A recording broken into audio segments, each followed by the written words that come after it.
Do not tell me what can I do any wrong? Do not tell me what can I do. Hi, I'm Peter, And I'm Daniel. and we're going to decode an infrared remote controller in this device using a photosensitive transistor. Here is our circuit. Incredibly simple. We have our transistor right here, and it's a photo transistor. We have a resistor right here, and it is in series with our transistor.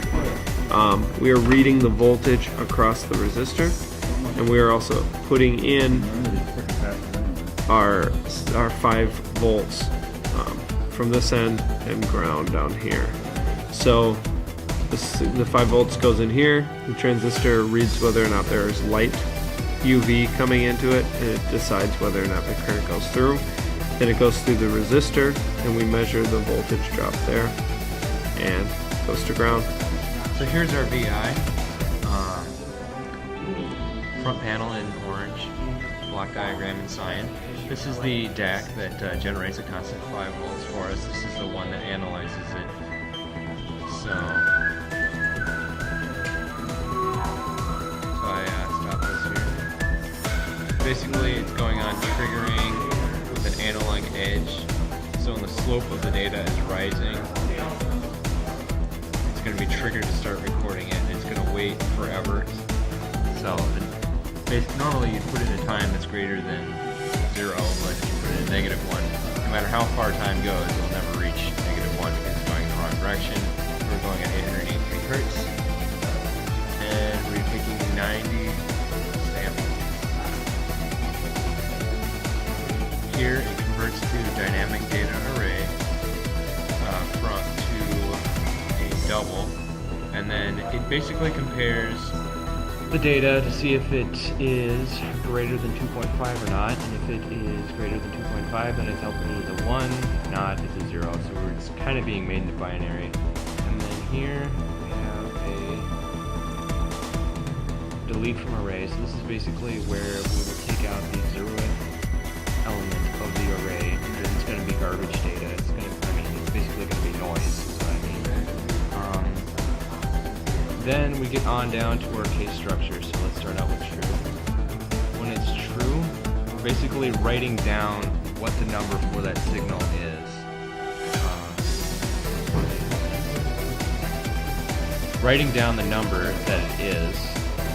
So when it's indicated as 1 by us, it will indicate that signal as that, and it's also writing it to an Excel file that should show up on the desktop. And when we have, using this switch, it's set to false, that's when it's going to read it in and tell us what it is. But we have to do true before we do false.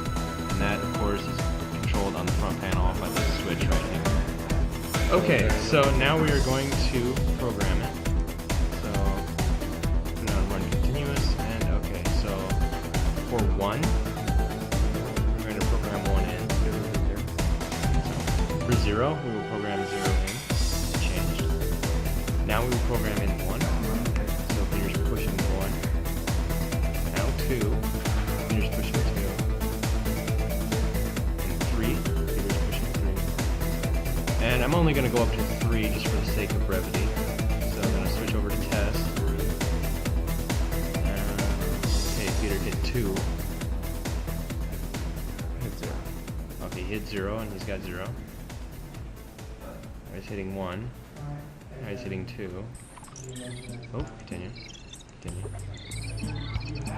And so on.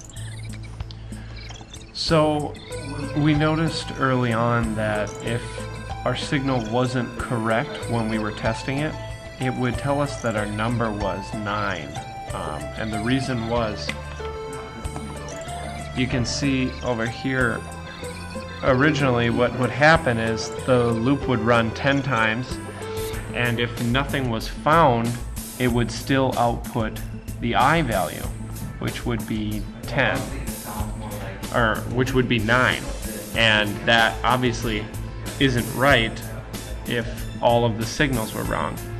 So what we did is we made the loop run 11 times, and we put in an error message so that if the loop does run 11 times and I reaches a value of 10, our status on the front panel will show an error message.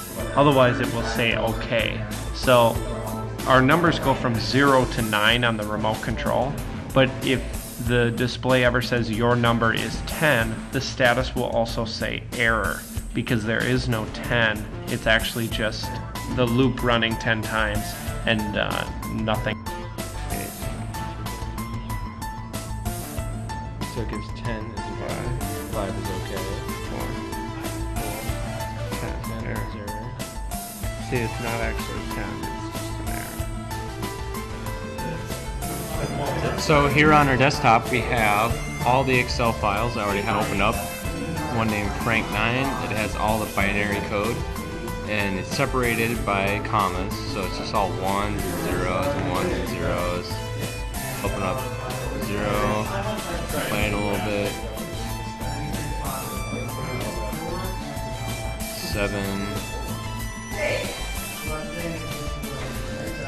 There you have it. We hope you enjoyed our video and learned a little bit about decoding a remote controller. I think we learned that it was a lot simpler than we originally thought.